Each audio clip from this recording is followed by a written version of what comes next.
Olá, voltamos então com a resposta da atividade. Tomar a política nos níveis existencial e institucional implica visar as ações cotidianas e abstratas. Portanto, letra B, resposta correta, no dia a dia, a política é parte integrante das ações mais elementares e até mesmo inconscientes da manutenção da vida. E inclui também os aspectos institucionais, o que nos lembra do slide em que me referi sobre a Hannah Arendt, né? E continuamos aqui com o próximo item, seguinte, há uma abordagem institucionalista e também comportamentalista. Há uma relação entre elas. O institucionalismo estaria preocupado com a dimensão, com o nível, né, com o plano mais abstrato das configurações já legais, funcionais, mecânicas, né, da engenharia social, da engenharia política. E o comportamentalismo, né, que o antecedeu, muito mais preocupado com a leitura do comportamento, a leitura das ações consideradas políticas. Há quase que uma competição entre as abordagens e vão se explorando, os intelectuais, os pesquisadores de ambas vão explorando as fragilidades e, é claro, defendendo o potencial de cada uma delas, caminhando para uma síntese, né, tal debate, tal arena, né, de conflitos quase, caminha para uma síntese chamada neo-institucional, uma abordagem que vai pegar o melhor de cada uma e trazer, tanto analisar a política no plano institucional quanto aquela realizada pelos indivíduos. Eu não posso explicar todo o acontecimento político só pelo comportamento individual, pelas preferências individuais, e também não posso explicar todo o comportamento político apenas pela dinâmica parlamentar, da representação, da legislação, né, eleitoral, enfim, são elementos complementares. Para olhar a ação política como unidade, nos ocorre que sempre a complementaridade entre as abordagens é mais desejável. Na formação, né, da ciência política, nós já falamos sobre a dualidade e falamos do perigo, né, de se tornar um dualismo, um exagero, um antagonismo, enfim, que vai trabalhar numa ideia de desintegração do objeto de estudo e não da integração. Então, o individual e o coletivo vão sempre estar juntos. Eu estou reiterando isso várias vezes para que nós consigamos, para destacar mesmo a ideia de unidade e integração. A ciência política, né, estaria no plano do pensamento, né, sobre a política. Nós vamos, ao estudarmos política e poder, estaríamos fazendo ciência e não só agindo, né, politicamente. Mantemos a ação política, mas tentamos entendê-la, né? Vamos para outro patamar, que é o científico. Então, as buscas, né, cotidianas, né, que se dão, né, no âmbito concreto, podem tanto perder potência no senso comum, quanto podem alcançar um nível colaborativo, né? Então, eu posso enxergar a política do dia a dia como algo que deve alimentar a política profissional, ou posso perceber quando os objetivos comuns sofrem, né, a comunidade perde seus anseios comuns, seus objetivos comuns, sua luta comum, e então eu posso ter problemas de alimentação da própria política profissional. A falta de consciência política gera, né, e de engajamento político, gera um falseamento, o afastamento de que falava há pouco, né, assim, uma política sem conteúdo e sem vivência própria, né? Então, no plano teórico, né, abstrato, essas elaborações precisam da alimentação cotidiana do cidadão com seus interesses e necessidades.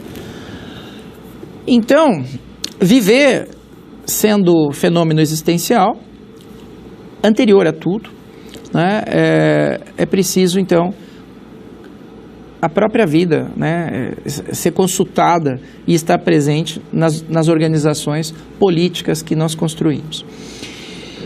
Parece muito simples, mas ao mesmo tempo isso exige reconstrução de todas as nossas instituições. Revisão, reconstrução, avaliação, enfim. Para Matheus Passos, ciência política é o estudo do fenômeno político, tanto no sentido, né, num sentido amplo, né, quanto aquele mais restrito. No sentido amplo, trata-se da análise do fato, né,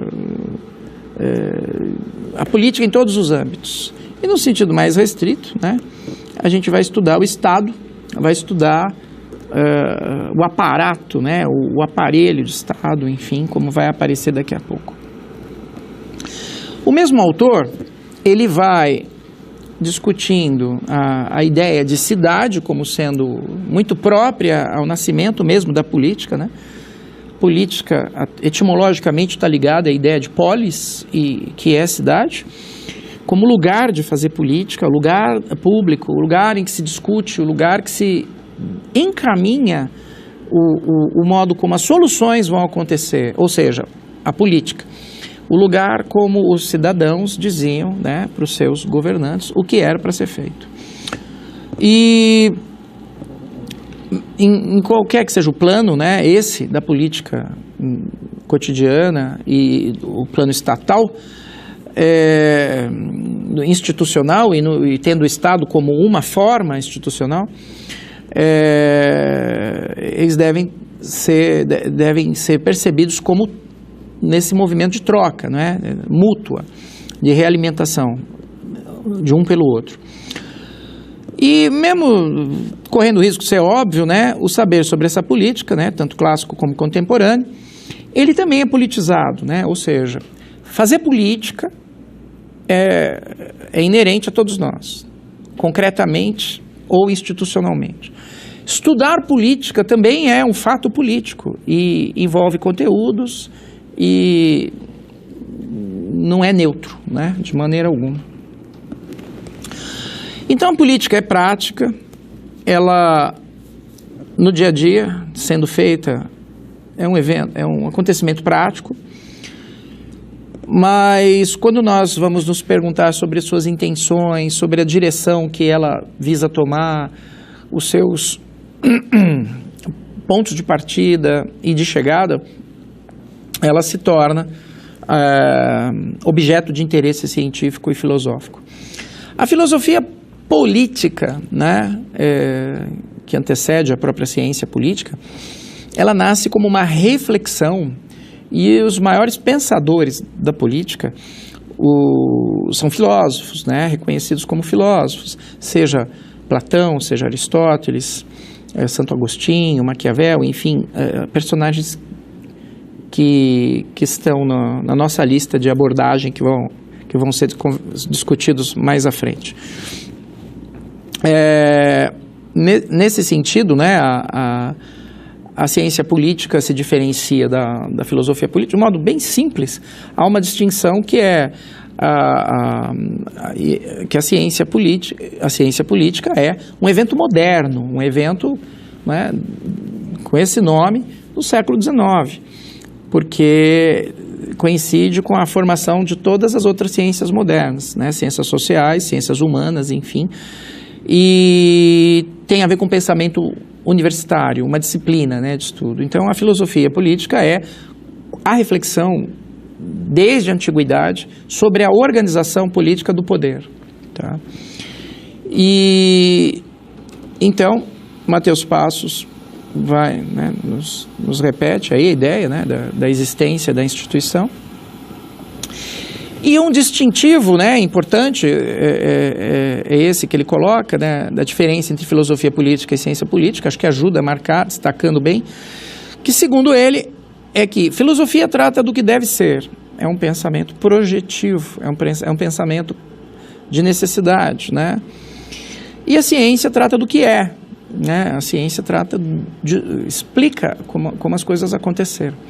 E a filosofia estaria disposta a imaginar, a criar e a elaborar conceitos como horizontes, né, utópicos para que nós perseguíssemos uma vida melhor. A política e sua institucionalização, né, tanto nas formas mais elementares, comunitárias, né, organizações tribais, como no Estado, que é aquilo que é reputado como forma mais acabada de política, né, e o que é bastante discutível, mas é o objeto de nosso interesse, é o objeto de nossa reflexão.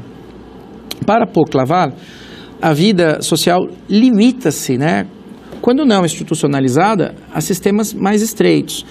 Ele fala das dificuldades, não é, de obtenção de recursos, de organização da riqueza, da produção suficiente para uma comunidade, sem uma institucionalização política, não é? Sem uma administração do poder, sem o encaminhamento dos interesses coletivos, não é? Então ele vai traçar, ele vai falar da genética, né, da política, vai falar da sua formação do ponto de vista antropológico e também geográfico. Então, viver em comunidade implica essa organização, onde fica o poder de cada um e como que vamos usar, né, como que vamos identificar esse poder de cada um e os modos de solucionar problemas comuns, sendo que cada pessoa, membro dessa comunidade, tem poder. Como que vamos emprestar esse poder, vamos delegar, vamos fazer uma representação direta, vamos... cada um cuida da sua vida, enfim, como é que fica o cimento social. Alguns autores dedicam muito tempo a essa questão e ela é fundamental, até para que nós saiamos da inércia de achar que o Estado é a única solução possível para a institucionalização política. E seguir o pensamento do Paul-Claval é perceber os benefícios da especialização, mas também identificar alguns dos seus problemas, né? O acesso, né, vai sofrer alguns problemas, porque há uma redução, abrir mão, né, do poder de cada um é sempre uma redução do espaço que cada um tem. A política pode ser tomada, né, nos planos, né, continuando a ideia do Paul-Claval, né, olhar para as soluções que foram dadas, né, no sentido concreto e abstrato. Também ele está preocupado com o modo como nós solucionamos isso, e a visão dele é unitária, juntam as partes identificadas na análise. Tanto o indivíduo e a sociedade, como a ideia do campo institucional, enfim, tudo isso deve ser visto de um modo interrelacionado. E juntar e perceber como que isso se alimenta, um plano alimenta o outro, tá?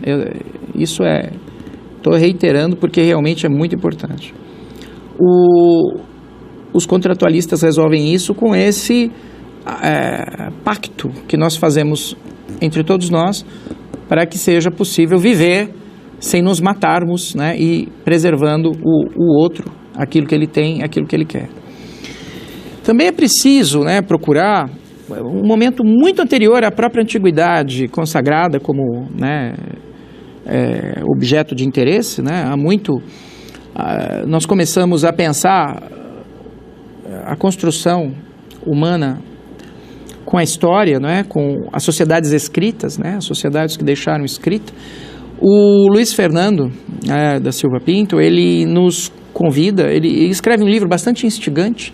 Ele vai para o que ele chama de antiguidade remota, né? A grande antiguidade, procurando vestígios, né? É um trabalho muito mais arqueológico e de inferência, procurando soluções que outros povos, que comunidades com milhares e milhares de anos, já utilizavam e já empregavam em suas vidas, muito antes da consideração do ápice e do apogeu dos gregos e dos romanos. Enfim, é um convite que ele faz. Esse livro é muito interessante e é diferente da história convencional.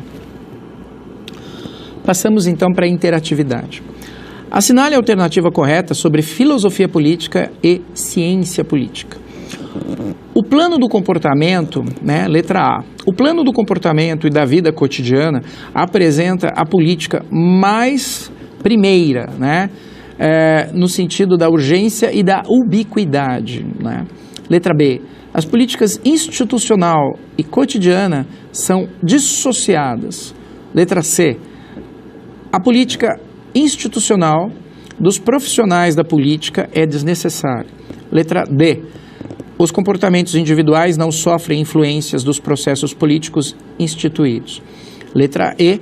O plano legal ou jurídico das ações é independente dos acontecimentos do mundo da vida, do dia a dia. Já voltamos com a resposta.